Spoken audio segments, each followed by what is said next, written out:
In today's dynamic and complex healthcare environment, there is a need for highly educated medical professionals who can understand and integrate the clinical and business aspects of the healthcare industry. More and more, this need is being filled by physician assistants. You're listening to ReachMD XM160, the channel for medical professionals. Welcome to the Clinicians Roundtable. I'm PA Lisa Dandrea Lenell, your host, and with me today is James Schuelen. James is the Chief Administrative Officer for the Johns Hopkins Department of Emergency Medicine and President of Johns Hopkins Emergency Medical Services. And today we're discussing how physician assistants can pursue a career in healthcare business management. Hi, Jim. Welcome to ReachMD. Hi, Lisa. Thanks for having me. So, Jim, could you describe for us your current role at Johns Hopkins? Well, Lisa, I wear a number of hats at Hopkins. I guess my primary role is to be responsible for the overall operations of the Department of Emergency Medicine. Now, that means I work with our department chairman and am responsible for the research activity, our residency and educational programs, as well as the operation of the 4 emergency departments that are within the Johns Hopkins system. Within that, then, I'm responsible for both the hospital operations as well as the physician practice operations for those emergency departments. And you have a couple other hats, too. Tell us about those. Yeah, that's my primary hat. I'm also responsible for a group that's called the Office of Critical Event Preparedness and Response. That's CPAR, and that coordinates the disaster response for all of the Johns Hopkins enterprise. So, for example, recently we've been dealing with H1N1 in the spring and the fall, and then most recently we deployed several teams to Haiti to assist in their recovery. And then finally, I also manage the Johns Hopkins Lifeline Emergency Transportation Team, which moves patients from referring hospitals into Hopkins. Well, it's an interesting career path for a PA and one that we're seeing a lot more of. So can you tell us a little bit about your history and your experience as a PA? I can, yes. I actually started my career as a clinical physician assistant in 1975, and that was in an emergency department at a city hospital. I spent a couple of years there, but most of my clinical career was spent in the burn center taking care of critically injured burn patients. And it was while I was there that I became involved in hospital committees, some projects that were going on throughout the hospital, and that sort of piqued my interest to consider something other than a straight clinical career. And so when did you parlay into more of the business side? I was very fortunate in my career to be exposed to people who were great mentors.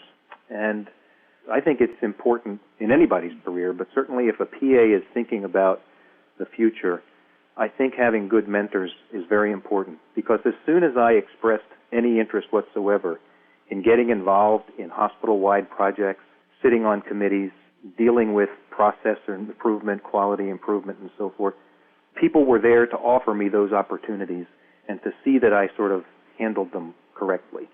And then, as my interest continued to grow, my supervising physician at the time said to me, look, we need to prepare you for the next step in your career. And if that's going to be administrative, you probably should go on and get an advanced degree, and I'll help support you through that because I think that's the right thing to do. Fantastic. So how do you think your PA background helped you to prepare for the chief administrative position that you have at Johns Hopkins now? You know, Lisa, the bottom line is that anytime you're in healthcare and anytime you're in a hospital setting, I don't think there's any substitute for the fact that I have clinical experience. And so people who have that clinical experience and really fully understand how the clinicians think and how the clinicians work, I think it gives you a level of credibility that you just can't get no matter how good your academic credentials might be. That's not to say academic credentials aren't important, but you become very believable when you've walked in their shoes. Let's talk about academics. What are your recommendations for a PA that's interested in moving into more administration? Should they pursue an MBA, an MPH, a PhD? I don't know that there's a single answer. You know, clearly advanced degrees are going to give you credibility when you move into the business environment. And to a certain extent, I guess you have to think, gee, am I interested in pure finance? Am I interested in operations? Am I interested more in the research end of things? And that can help direct you to a degree. But in terms of general hospital administration, you know, I think a degree in hospital administration, or a degree in business administration, a degree in public health with a healthcare management track, you know, I think all of those are valuable and, frankly, in most cases could be interchangeable. But at this point in everybody's world, I think the master's degree is sort of the entry-level degree into senior management. In your experience, have you seen an increase in PAs assuming senior leadership roles? I don't know that I've seen PAs be in extraordinarily senior positions, but I'm beginning to notice that PAs are being in positions other than straight clinical work. Why do you think that is? Actually, I think because the profession is beginning to mature. I think that, like anything else, physicians weren't born to be leaders of departments. Neither were nurses. But I think only after your profession, after you get a solid footing in what your profession fundamentally is, in our case, clinical care and being physician assistants, then I think once the profession gets older, then you're able to use that to expand yourself a little bit and therefore expand the profession. I think it's just a maturity of the profession. What skill sets or work experience do you think are helpful for PAs to get under their belt before moving into one of these positions? That's a great question. Personally, I think there's no substitute for being deeply involved in your workplace. And I think so if you're working in a physician practice, you should learn how it works. And if there are performance improvement groups or committees, you should be part of it. If you're in a hospital, you should join hospital committees, whether it's on a standing committee or whether it's an ad hoc committee looking at a particular problem. I don't think there's any substitute for learning how things work, and that's how you do that. I don't think there's any substitute for learning how to communicate with other people, to learn how groups work and how to manage group process and group dynamics. And I think you can learn all that through a book, but you can't learn it as well as if you just jump in and get involved. If you're just joining us, you're listening to the Clinicians Roundtable on ReachMD XM 160, the channel for medical professionals. I'm PA Lisa Dandrea Lenell, and I'm speaking with James Schuelen. James is the Chief Administrative Officer for the Johns Hopkins Department of Emergency Medicine and President of Johns Hopkins Emergency Medical Services.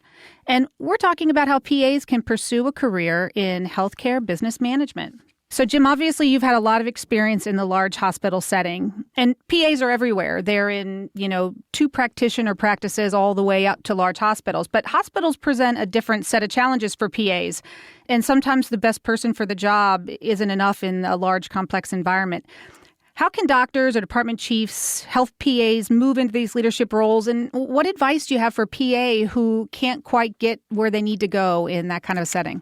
Well, as I said earlier, I think that it is important to find people who can help you grow and might be in positions to point you in the right direction. So there's clearly a big piece in where you go in your career is tied to the relationships you're able to build. And whether that's with your physician in particular or with others that you meet, I think relationship building is important to a PA developing his or her own future career. So work on relationships, work on networking. And if you are in a setting where, like I was fortunate to work in, where academics and sort of advancement was part of the mission of what that organization does, I think it comes easier for physicians or others who might be in leadership positions to encourage the growth of people.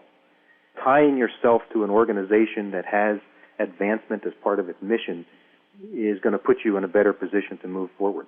Well, let's talk about some of the other things that you do. I'd like to talk a little bit about the Johns Hopkins medical mission to Haiti. Can you tell us your involvement and how's that going? It's going very well. We're winding down our participation. It was a very interesting process, one that actually started quite a number of years ago when we helped to respond to Hurricane Katrina with a response team. So our activity in Haiti is based in that Office of Critical Event Preparedness and Response that I mentioned, which was set up as in reaction to both 9/11 and the anthrax attacks that occurred in 2001, 2002. We decided that we needed a central kind of disaster coordinating function to make sure that all the parts of Hopkins were tied together and were responding together. So that's the office that centers this team. When Katrina happened and there was such a need for medical support teams, we learned through that experience that we should put together what we call a GO team, which is about 200 people from around the Johns Hopkins enterprise, all kinds of disciplines, nurses, doctors, PAs, therapists, respiratory therapists, physical therapists, administrators, you name it. We essentially put together a team of people who could staff a 250-bed hospital for 2 weeks. we brought those people together, we provided them some training, and they're on standby, frankly, for events that occur. So when the earthquake occurred, we were able to put a notice out to the GO team to say, stand by. We don't know how or when we're going to be deployed, but I'm betting we're going to get a call. In fact, we did. Now, this isn't a team that you just throw on an airplane and send to Haiti and say good luck. That's not the right way to respond to an event. So we were contacted by a couple of different groups. One was an NGO that was responding to Haiti and needed some medical support. And so we sent a team of 7 or 8 people down with that NGO to work in a tent hospital that was created in Port-au-Prince. And then we were contacted by the Navy when they deployed the USNS Comfort. They wanted to have some civilian supplementation to the military crew on the Comfort. And that was actually the perfect deployment for us, because while many people who like to respond to disasters love the thrill of getting in the field and being sort of first responders, what Hopkins is best at is delivering medical care. And so we were able to do that on the Comfort. All right, so let's talk about H1N1. I know you spent a lot of time working on H1N1. I'd just like to ask you a couple of the questions that my patients keep asking, which is, H1N1's gone now. Why should I get a vaccine? Well, it's not clear that H1N1 is gone. We continue to encourage people to get vaccinated. It's interesting to see that even though we saw a spike of H1N1 in both the spring and the fall, it's pretty curious to see that there essentially has been no flu season during the normal flu season this year. Mm-hmm. And so you have to wonder if the vaccination press for both H1N1 and seasonal flu really did have an impact.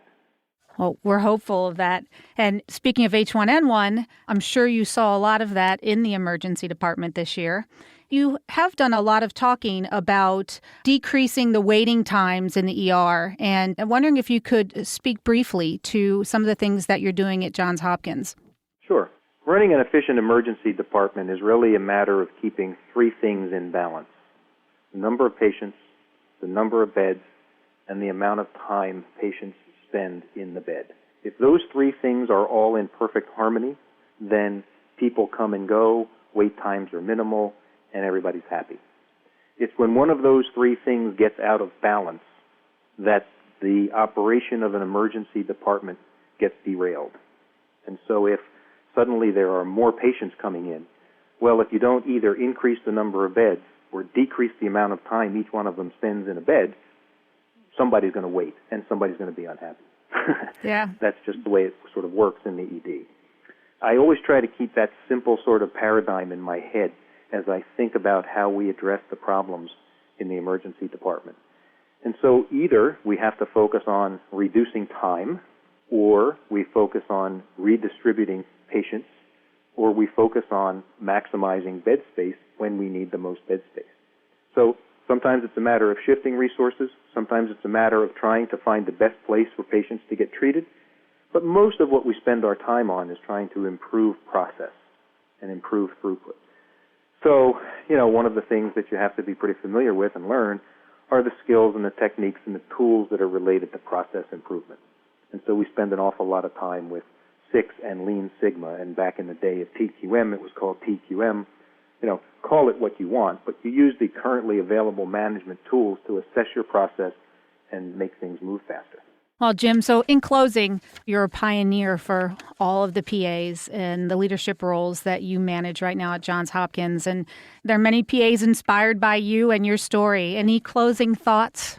I have had a wonderful career as a PA. Although I no longer see patients clinically, and I miss it dearly, I am still a PA and always will be a PA. PA first, and then whatever I happen to be doing at the time.